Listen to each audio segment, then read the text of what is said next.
Welcome to my math solve YouTube channel. আজকে আমরা পরিমিতির যে প্রথম চ্যাপ্টার আয়তঘন, সেই আয়তঘনটা আমরা আজকে আরম্ভ করব। তোমরা নিশ্চয় জানো যে মাধ্যমিকে 3টে পরিমিতি থাকে, দুটো করতে হয়, 4 দুগুণী 8 নম্বর। তোমাদের সিলেবাসে আয়তঘন আছে, অর্থাৎ যে সমকোণী চৌপল, শঙ্কু আছে, চোঙ আছে এবং গোলক আছে। এই 4টে চ্যাপ্টার কিন্তু তোমাদের সিলেবাসে আছে। আর একটা যে অধ্যায়টা আছে সেটা হলো বিভিন্ন ঘনবস্তু সংক্রান্ত বাস্তব সমস্যা। অর্থাৎ এই 5টা অধ্যায় যদি আমরা করতে পারি তাহলে কিন্তু দুটো অঙ্ক কিন্তু আমরা কমন পাবোই 100%। তাহলে আমাদের আজকে যে প্রথম যে চ্যাপ্টার আরম্ভ করব সেটা হলো কি আয়তঘন। আজকে আমরা স্টার্ট করব আয়তঘন। আয়তঘনের যে প্রথম অঙ্কটা বলেছে, সেই প্রথম অঙ্কটা কি বলছে? এখানে প্রথম অঙ্কটা বলতে চাইছে যে একটি সমকোণী চৌপলের ঘরে দৈর্ঘ্য, প্রস্থ ও উচ্চতা যথাক্রমে 5 মিটার, 4 মিটার, 3 মিটার হলে ওই ঘরের সবচেয়ে লম্বা যে দণ্ড রাখা যাবে তার দৈর্ঘ্য। এখানে বলে রাখি, যে কোনো ঘরে তার কর্ণ বরাবর যদি দণ্ড রাখা যায় তাহলে সেটাই হবে তার কি সবচেয়ে লম্বা দৈর্ঘ্য। তাহলে দেখো, সমকোণী চৌপলের যে ফর্মুলা, কর্ণের ফর্মুলা, সেটা কি হবে? অর্থাৎ সমকোণী চৌপলের কর্ণ বের করার ফর্মুলা কি হবে? রুট ওভার দৈর্ঘ্যের স্কয়ার প্লাস প্রস্থের স্কয়ার প্লাস কি উচ্চতার স্কয়ার। এটা আমরা জানি। তাহলে দেখো, এটা আমরা অবজেক্টিভ হিসাবে কিন্তু এই প্রশ্নটা আসতে পারে। তাহলে এখানে আমাদের একদম ফর্মুলা কাজে লাগিয়ে দেব, অর্থাৎ লম্বা দণ্ডের দৈর্ঘ্য হবে। তাহলে আমরা কি এই যে ফর্মুলা, এই ফর্মুলাটা আমরা কাজে লাগিয়ে দেব। তো এখানে আমাদের কি বলেছে? দৈর্ঘ্য 5 মিটার, প্রস্থ কত? 4 মিটার, আর উচ্চতা কত? 3 মিটার। তাহলে এটা তাহলে কত হলো? 25 প্লাস 16 প্লাস 9। তাহলে কত হবে? 25 আর 16 41 এবং 9 কত? 50। তাহলে এটাকে আমরা লিখতে পারি, দেখো 25 × 2। তাহলে 25-এর যেহেতু বর্গমূল হয় তাহলে কত? 5√2। অর্থাৎ যে লম্বা, সব থেকে লম্বা যে দণ্ড রাখা হবে তার দৈর্ঘ্য কত হবে? 5√2। তাহলে আশা করি দেখো এই অঙ্কটা তোমরা বুঝতে পেরেছো। এরপরে অঙ্কটা আমরা আরম্ভ করব। 4 নম্বর অঙ্কটা কি বলছে? একটি ঘনকের একটি তলের ক্ষেত্রফল 64 বর্গমিটার হলে ঘনকটির আয়ত কত হবে হিসাব করে বলি। দেখো, একটা যদি আয়তঘন হয় তাহলে এটা যদি আমরা আয়তঘন ধরি তাহলে দেখো এই যে তলগুলো কেমন হবে? এই তলগুলো সবগুলোই কেমন হবে? বর্গাকার হবে। তার মানে আমাকে একটা তলে কি বলে দিয়েছে? ক্ষেত্রফল তোমাকে বলে দিয়েছে। তাহলে একটা তলের ক্ষেত্রফল বলে দেওয়া মানে কি? সেটা কি হবে? বর্গক্ষেত্র হবে। তাহলে আমরা এখানে বলতে পারি যে এটা তোমার যদি আয়তঘন হয়, এটা তোমার যদি একটা আয়তঘন হয় তাহলে দেখো আয়তঘনের প্রত্যেকটা তল কিন্তু তোমার কিন্তু বর্গক্ষেত্র হবে। তাহলে আমরা এখানে বলতে পারি যে ঘনকের প্রতিটি তল বর্গাকার। তাহলে বর্গক্ষেত্রের বা ঘনকের একটি তলের ক্ষেত্রফল তাহলে কত বলে দিয়েছে? এই 64 মিটার স্কয়ার। তাহলে আমরা বলতে পারি যে ঘনকের একটি ধারের দৈর্ঘ্য সমান সমান এত মিটার। তাহলে দেখো আমরা কি জানি? আমরা এটা কিভাবে পেলাম? যদি একটা বর্গক্ষেত্র হয় তাহলে বর্গক্ষেত্রের ক্ষেত্রফল আমরা কি জানি?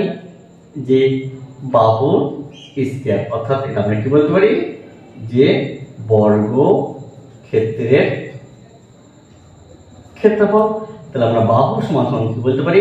রুট ওভার ক্ষেত্রফল। দেখো এটা আমরা আগে থেকে জানি। তাহলে আমরা দেখো এইটাই কিন্তু এখানে আমরা কি কাজে লাগিয়েছি। তাহলে বাহু দৈর্ঘ্য কত হবে? 8 মিটার। তাহলে এবার দেখো আমাদের কি চাইছে? ঘনকের আয়তন চাইছে। তাহলে আমরা ঘনকের আয়তন কত হবে? আয়তন হবে কি ধারের কিউব এত ঘনমিটার।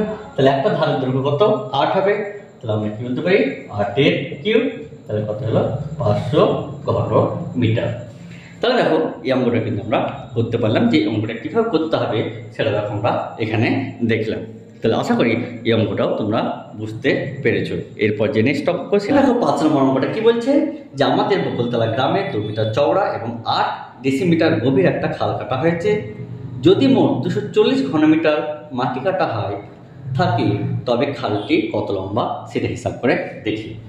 তাহলে দেখো এটা যদি তোমার খাল হয়, তাহলে এই খালে দেখো তোমার কি বলেছে দৈর্ঘ্য বাদ দিয়ে চওড়া এবং গভীরতা বলেছে। আর এখানকার যে মাটি কাটা হয়েছে তার আয়তন কত 240 ঘনমিটার এটা বলে দিয়েছে। তাহলে দেখো আমরা জানি যে কোনো আয়তঘনে যদি আয়তন বের করতে হয় তাহলে তার ফর্মুলা কি দৈর্ঘ্য ইন্টু প্রস্থ ইন্টু কি উচ্চতা। তাহলে আমাদের এখানে কি তথ্য দিয়েছে সে তথ্যগুলো লিখে নিই। যে চওড়া, এই চওড়া কত বলে দিয়েছে 2 মিটার বলে দিয়েছে। আর যে গভীরতা, সেই গভীরতা কত বলে দিয়েছে 8 ডেসিমিটার বলে দিয়েছে। তাহলে দেখো এটা মিটার আছে, এটা ডেসিমিটার আছে, তাহলে এটাকে আমি কেছি ডেসিমিটারে নিয়ে চলছি। ডেসিমিটার নিয়ে আসতে গেলে কি করতে হয় 10 দিয়ে ভাগ করতে হয়, তাহলে এটা মিটার চলে এলো। আর আমি যেহেতু দৈর্ঘ্য বলেছে তাই দৈর্ঘ্য কত ধরলাম x মিটার ধরলাম। আর আয়তন কত বলে দিয়েছে, আয়তন কত 240 এই ঘনমিটার বলে দিয়েছে। তাহলে দেখো এখানে আমরা কি বলতে পারি, আমরা বলতে পারি যে চওড়া ইন্টু গভীরতা ইন্টু দৈর্ঘ্য সমান সমান কত 240 ঘনমিটার। তাহলে আমরা শর্ত অনুসারে কি বলতে পারি যে 2 ইন্টু 0.8 ইন্টু x সমান সমান কত 240। তাহলে x সমান সমান কত 240 বাই কত 2 ইন্টু 0.8 বা x সমান সমান কত 240 ইন্টু 10 বাই 2 ইন্টু 8, তাহলে কত এটা হবে 30, তাহলে এটা কত 15, তাহলে x সমান সমান কত 150। তাহলে দেখো আমরা পেয়ে গেলাম যে ওই খালের যে গভীরতা, ওই খালের গভীরতা কত হবে 150 মিটার হবে। তাহলে আশা করি দেখো এই অঙ্কটা তোমরা বুঝতে পেরেছো। এরপরের যে অঙ্কটা সেটা আমরা দেখি 6 নম্বর অঙ্কটা কি বলেছে। এখানে দেখো 6 নম্বর অঙ্কটা কি বলছে, এখানে বলেছে যে ঘনকের একটি কর্ণের দৈর্ঘ্য কত বলেছে 4√3 মিটার কিন্তু বলেছে। তাহলে ঘনকের এটা 7, তাহলে ঘনকের একটি কর্ণের দৈর্ঘ্য কত বলেছে 4√3 বলেছে। তাহলে ঘনকটির সমগ্র তলের ক্ষেত্রফল বের করতে হবে। দেখো তাহলে এটা কি দেওয়া আছে আমাকে, এটা কিন্তু কর্ণের দৈর্ঘ্য দেওয়া আছে। তাহলে কর্ণের দৈর্ঘ্য থেকে আমাকে করতে হবে প্রথমে বাহুর দৈর্ঘ্য বের করতে হবে। তাহলে কর্ণের দৈর্ঘ্য থেকে যদি আমরা বাহুর দৈর্ঘ্য বের করতে হয় তাহলে তার ফর্মুলা আমরা কি জানি, অর্থাৎ যে ঘনকের কর্ণ সমান সমান আমরা কি জানি √3 ইন্টু কত বাহু, এই ফর্মুলাটা আমরা কিন্তু জানি। তাহলে এখানে কি বলেছে তোমার এই কর্ণের দৈর্ঘ্য বলেছে, তাহলে আমরা এখানে কি বলতে পারি 4√3 ইন্টু কত বাহু।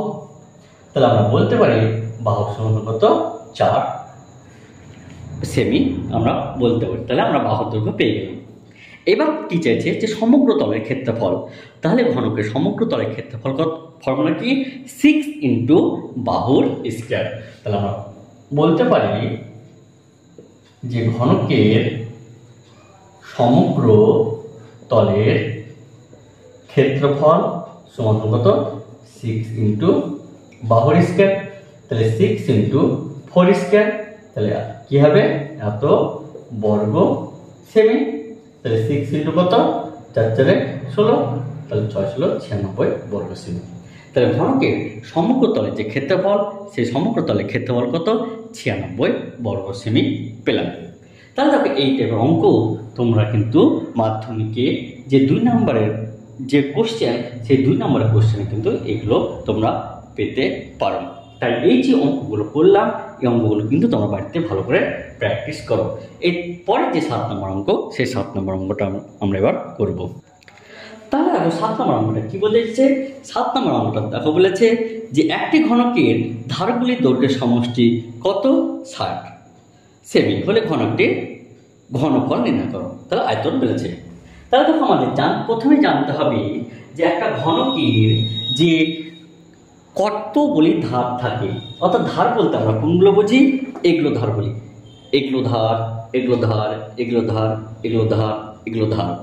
তাহলে একটি ঘনকের টোটাল ঘনক হোক বা আয়তঘন হোক যাই হোক না কেন, তার ধারের যে সংখ্যা সে ধারের সংখ্যা কত, 12। তাহলে আমরা বলতে পারি অর্থাৎ যে 7 নম্বর অঙ্কটা যে ঘনকের ধারের সংখ্যা কত, 12টি। তাহলে তাহলে আমরা কি বলতে পারি, তাহলে ঘনকের একটি ধারের দৈর্ঘ্য কত হবে, 60/12। তাহলে কত, এই 5 সেমি। তাহলে দেখো বুঝতে পেরেছো। তাহলে দেখো ঘনকের একটা ধারের দৈর্ঘ্য যা হবে একটা বাহুর দৈর্ঘ্য কিন্তু তাই হবে, কারণ ঘনকের দেখো দৈর্ঘ্য, প্রস্থ, উচ্চতা কিন্তু তিনটাই সমান।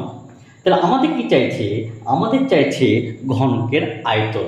তাহলে আমরা বলতে পারি যে অতএব যে ঘনকের আয়তন কি হবে, তার ফর্মুলা কি, এই বাহুর কিউব। তাহলে এখানে বাহু কত, 5, তাহলে 5 কিউব, তাহলে এত ঘন সেমি। তাহলে কত হবে, 125 ঘন সেমি। তাহলে তো আশা করি এই অঙ্কটাও তোমরা বুঝতে পেরেছো। তাহলে অঙ্কগুলো তোমরা যদি ফর্মুলাগুলো যদি ঠিকঠাক তোমরা যদি করতে পারো, তাহলে এই অঙ্কগুলো দেখো তোমরা খুব সহজে কিন্তু করে নিতে পারবে। এরপরে যে 8 নম্বর অঙ্ক, সেই 8 নম্বরের অঙ্কটা আমরা এবার দেখব কি বলতে চাইছে। তাহলে দেখো 8 নম্বর যে অঙ্কটা, সেখানে কি বলছে যে একটি ঘনকের 6টি পৃষ্ঠতলের ক্ষেত্রফল বলে দিয়েছে। তাহলে দেখো ঘনক বলতে আমরা কি জানি, দৈর্ঘ্য, প্রস্থ। তাহলে দেখো এই তল, এই তল, এই তল, এই তল, অর্থাৎ এরকম যে তল আছে, এখানে তলের সংখ্যাটা তোমাদের কি বলেছে, তলের সংখ্যা বলেছে কত, 6টা। তাহলে 6টা তল আছে যার ক্ষেত্রফল কত, 216। তবে ঘনকটির আয়তন বের করতে বলেছে। তাহলে আমরা বলতে পারি যে 6টি পৃষ্ঠতলের, তাহলে এখানে কি বলতে পারি, 6টি পৃষ্ঠতলের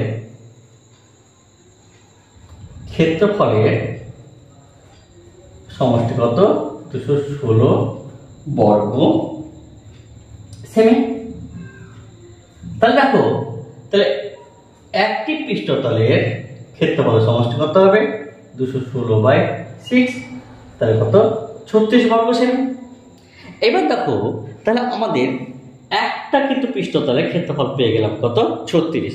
তাহলে দেখো এর আগে একটা অঙ্ক বলেছিলাম যে প্রত্যেকটা পৃষ্ঠতল একটা ঘনকের কি হবে, কিন্তু সেটা কিন্তু তোমার বর্গক্ষেত্র হবে। তাহলে দেখো তাহলে বর্গক্ষেত্রের যদি ক্ষেত্রফল 36 হয়, তাহলে আমরা বলতে পারি যে ঘনকের বাহুর দৈর্ঘ্য কত হবে, এই 36 বর্গ সেমি। তাহলে ইকুয়াল টু কত, 6 সেমি। তাহলে ঘনকের আয়তন তাহলে কত হবে, আয়তনের ফর্মুলা কি, বাহুর কিউব। এই বাহুর কিউব মানে কত, 6 কিউব, তাহলে কত, 216 ঘন সেমি। তাহলে দেখো আশা করি তোমরা এটা বুঝতে পেরেছো যে 6টা পৃষ্ঠতলের সমষ্টি বলে দিয়েছে, সেখান থেকে একটা পৃষ্ঠতলের সমষ্টি বের করলাম, এবং প্রত্যেকটা যে পৃষ্ঠতল, তাহলে একটা পৃষ্ঠতলের ক্ষেত্রফল যদি 36 হয়, তাহলে দেখো প্রত্যেকটা তল কিন্তু এক একটা বর্গক্ষেত্র। তাহলে বর্গক্ষেত্রের ক্ষেত্রফল যদি 36 হয়, তাহলে সেখান থেকে দেখো আমরা বর্গক্ষেত্রের ক্ষেত্রফল দেওয়া থাকলে তার বাহুর দৈর্ঘ্য নির্ণয়ের ফর্মুলা কি, ক্ষেত্রফলের যদি আমরা বর্গমূল করি তাহলে কিন্তু একটা বাহুর দৈর্ঘ্য পেয়ে যাব। তাহলে ঘনকের তাহলে কী হবে, একটা বাহুর দৈর্ঘ্য 6 সেমি, আর আমরা ফর্মুলা জানি যে ঘনকের আয়তনের ফর্মুলা কি, বাহুর কিউব। দেখো 6 কিউব করলাম 216 কিন্তু আমরা পেয়ে গেলাম। তাহলে আশা করি এই অঙ্কটাও তোমরা কিন্তু বুঝতে পেরেছো। তাহলে দেখো এইরকম অঙ্ক কিন্তু তোমাদের মাধ্যমিকে আসার চান্স কিন্তু খুবই বেশি। তাহলে এরকম অঙ্ক তোমরা বাড়িতে প্র্যাকটিস করবে, কিন্তু এই অঙ্কগুলো তোমাদের কিন্তু অবজেক্টিভে আসবে। আচ্ছা, একটাই রিকোয়েস্ট, যদি এই অঙ্কগুলো তোমাদের মনে হয় কাজে লাগে তাহলে অবশ্যই কিন্তু এই চ্যানেলটিকে সাবস্ক্রাইব করবে এবং লাইক করবে এর পরবর্তী ভিডিওতে, এবং এই চ্যাপ্টার নিয়ে কিন্তু পরবর্তী যে অঙ্কগুলো করবো তার জন্য তোমরা